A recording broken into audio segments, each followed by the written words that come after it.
Bonjour à tous, ravi de vous retrouver pour cette nouvelle émission de Lumière sur la CEP. Aujourd'hui, nous sommes à Clermont-Ferrand pour y rencontrer Véronique, patiente atteinte de sclérose en plaques, qui a dû arrêter son activité de chirurgienne dentiste à cause de la maladie. Elle a pourtant réussi à retrouver une activité professionnelle et elle viendra nous en parler dans le combi. Nous recevrons également Madame Legendre, psychologue clinicienne, pour parler plus en détail de l'impact de la sclérose en plaques dans l'activité professionnelle des patients. Et enfin, nous irons poser nos questions au professeur Clavelou, qui est neurologue et responsable du réseau NeuroCep Auvergne, qui est le réseau de prise en charge des patients atteints de sclérose en plaques à Clermont-Ferrand. C'est parti.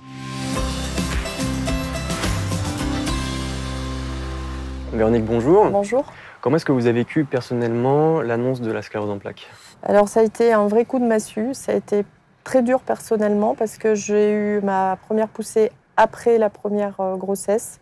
Et donc j'avais un petit bébé et je venais de m'installer et j'avais mon cabinet dentaire à gérer. J'avais pas de parents sur place, il fallait tenir le coup. Et ça a été personnellement très dur. Donc vous êtes chirurgienne dentiste de formation. Quel impact a eu la sclérose en plaques sur votre activité professionnelle? Alors la sclérose en plaques m'a obligée à arrêter mon métier après la naissance de mon deuxième petit garçon en 96, donc 6 ans après m'être installée. Et à ce moment-là, on se retrouve chez soi, sans activité, et c'est très dur moralement. Déjà d'avoir vécu la vente de son cabinet et d'avoir tout arrêté. Par contre, j'ai eu la chance de pouvoir retravailler en tant qu'enseignante à la faculté de chirurgie dentaire. Et ça m'a beaucoup aidée parce qu'à nouveau une reconnaissance sociale et à nouveau être dans le rythme de la vie, si je puis dire. Véronique, je vous propose qu'on regarde le témoignage de Madame Legendre, psychologue qui suit des patients atteints de sclérose en plaques au sein du réseau NeuroCep. On regarde ça sur la tablette et on revient vers vous juste après. D'accord.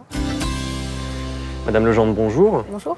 Véronique a dû arrêter son activité professionnelle à cause de la sclérose en plaques. Vous, en tant que psychologue qui suivez des patients atteints de CEP, est-ce que la maladie a un impact sur la vie professionnelle des patients? De manière générale, la sclérose en plaques a un impact sur la vie professionnelle des patients. Après, en fonction de la symptomatologie et en fonction de la gravité de la maladie, les patients vont ou non pouvoir continuer leur activité professionnelle. Quels sont les rôles que vous avez en tant que psychologue pour les accompagner? C'est essayer de les conseiller au mieux pour maintenir le plus possible une activité professionnelle. Alors soit à temps plein, soit à mi-temps en fonction de leurs difficultés. Et ce qui est important aussi, c'est effectivement, si l'activité professionnelle n'est plus possible, de pouvoir maintenir ou trouver de nouvelles activités en dehors du travail, qu'elles soient de loisirs, sportives, etc., pour éviter de rester seul à la maison et donc de pouvoir sortir de l'isolement et éviter de se replier sur soi-même. Donc la sclérose en plaques impacte les patients, mais dans quelle mesure elle peut aussi impacter les aidants, l'entourage? L'aidant peut également être impacté dans sa vie professionnelle à cause de la maladie de son proche et peut l'obliger de temps en temps à réduire son temps de travail ou à modifier son organisation au quotidien pour pouvoir être plus disponible pour son conjoint ou sa conjointe. Ce qu'on a l'habitude de voir également, c'est que ça n'infecte pas malheureusement que leur vie professionnelle, ça peut également avoir un impact sur leur vie sociale, de loisirs, leur vie personnelle, et puis un impact également au niveau psychologique dès l'annonce diagnostique, de la même manière que le patient peut être affecté. D'accord, merci beaucoup pour vos réponses. Merci. Donc on est de retour avec vous, Véronique. Vous nous avez dit que vous avez dû arrêter votre métier de chirurgienne dentiste à cause de la sclérose en plaques. Ouais. Pourtant, vous avez repris une activité professionnelle et aujourd'hui, vous avez un nouveau projet. Est-ce que vous pouvez nous en parler? Alors aujourd'hui, mon nouveau projet, c'est l'hypnose. Reprendre contact avec le patient. Parce que quand j'étais à la fac dentaire, je ne faisais que de l'enseignement. Je n'avais pas de contact avec le patient et c'est important quand on est soignant.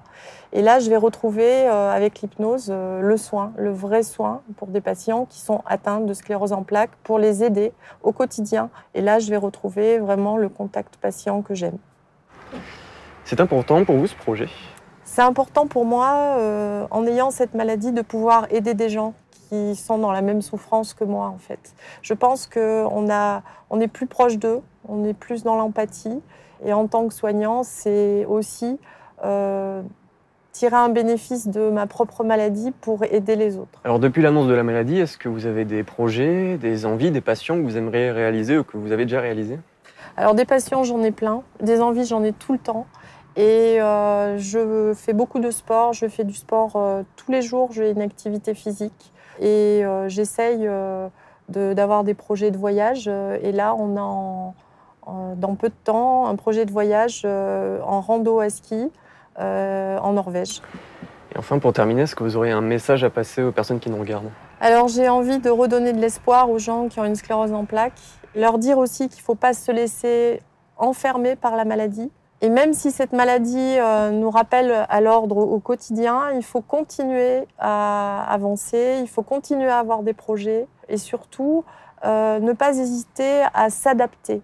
Il faut des fois changer son quotidien, il faut chercher d'autres activités, d'autres pôles d'intérêt, mais il faut tout le temps être en éveil pour s'ouvrir à des choses nouvelles et des choses qui nous apportent à nouveau du bonheur et qui nous sortent de ce carcan. Merci beaucoup pour vos réponses. Nous accueillons maintenant le professeur Claveloux, neurologue et responsable du réseau, afin d'en savoir davantage sur le réseau NeuroCep. Professeur Claveloux, bonjour. Bonjour. Quelles ont été les raisons de la mise en place du réseau NeuroCep et quelles sont les missions et objectifs de ce réseau? Nous avions un besoin important de prise en charge des patients CEP avec l'arrivée des nouvelles thérapeutiques. Et donc, dès 2002, nous avons voulu nous inscrire dans une démarche de réseau qui était un réseau ville-hôpital, c'est-à-dire de permettre à chacun des patients, et c'est l'objectif principal, d'être soignés dans les meilleures conditions au plus près de leur lieu de vie. Ce qui suppose une grosse activité de formation de l'ensemble des professionnels de santé et le fait qu'on puisse se déplacer aussi à domicile pour essayer de régler dans un cadre pluriprofessionnel toutes les difficultés. Et donc nous avons ainsi plus de 1700 patients qui sont membres du réseau, plus de 600 professionnels de santé membres du réseau, et que nous développons des actions comme les réunions de concertation thérapeutique, des séances d'éducation thérapeutique auprès des patients, et nous sommes labellisés à ce titre par l'Agence régionale de santé, et puis des réunions de consultation pluridisciplinaires autour des patients. On a vu avec Véronique qu'elle a dû arrêter son activité professionnelle à cause de la sclérose en plaques. Quelle est votre attitude, vous, en tant que neurologue, par rapport à cette situation? Alors c'est vrai que la sclérose en plaques intervenant à des moments particuliers de vie, à un âge où on a des projets de vie personnels et professionnels, elle marque un coup d'arrêt pour certains patients. Essentiellement, dans le monde professionnel, du fait d'une fatigue à la fois physique et psychique, et des troubles intentionnels qui font que les patients sont beaucoup moins performants pour remplir la même tâche. Et on s'aperçoit que ces gens plutôt jeunes, il y a une cassure qui s'opère à un certain moment, et le monde du travail n'est pas toujours aussi tolérant qu'on pourrait l'être. Alors certes, nous essayons de mener avec le réseau des actions, à la fois sociales, avec les médecins du travail, pour essayer d'anticiper ces difficultés, d'essayer d'aménager les postes, de reconnaître le statut de travailleur handicapé et de maintenir les patients dans le monde du travail pour permettre aux patients de rester le plus longtemps possible dans leur cadre, parce que c'est un élément très important sur la reconnaissance sociale. C'est la preuve que nous prenons en compte la globalité des différents aspects liés à la maladie, et en particulier l'aspect médico-social. Très bien. Merci beaucoup pour vos réponses, professeur. Merci.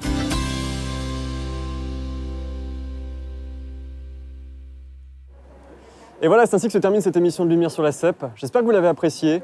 Comme d'habitude, n'hésitez pas à nous suivre sur nos réseaux sociaux Facebook et YouTube, ainsi que sur notre site internet lumieresurlacep.fr. Quant à nous, on se retrouve à la prochaine. Prenez soin de vous. Ciao!